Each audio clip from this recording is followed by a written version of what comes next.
আজকে গণেশ পূজার বিকেলবেলায় রেডি হয়ে বাবিকে নিয়ে যাচ্ছি, বাবির নাচের প্রোগ্রাম আছে।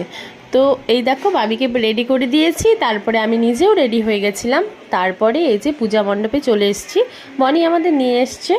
আর কিছুক্ষণ পরেই বাবিদের নাচ হবে। তার আগে বাবিকে বললাম আয় কিছু ফটো তুলে দিই, আর প্রচণ্ড গরম ছিল সেই কারণে বাবি একটু বসেও ছিল।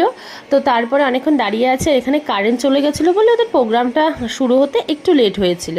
তারপরে বাবির নাচের ম্যাম সমস্ত স্টুডেন্টদের সাথে ফটো তুললো। তো এক এক করে অন্য গ্রুপগুলোরও নাচ হচ্ছিল। বাবির আজকে দুটো নাচ ছিল। প্রথম নাচটা হয়ে গেছে, রবীন্দ্র নৃত্য ছিল। তারপরে বাবিকে আবার রেডি করে নিয়েছি, একটা হিন্দি নাচ আছে বলে। তো তারপরে দেখো হিন্দি নাচটাও হচ্ছিল। নাচগুলোর গানগুলো তোমাদের সম্পূর্ণ শোনাতে পারলাম না। তো চলো আজকের মতো টাটা, দেখা হচ্ছে আবার নেক্সট ব্লগে। ততক্ষণের জন্য তোমরা ভালো থেকো, সুস্থ থেকো। চলো টাটা।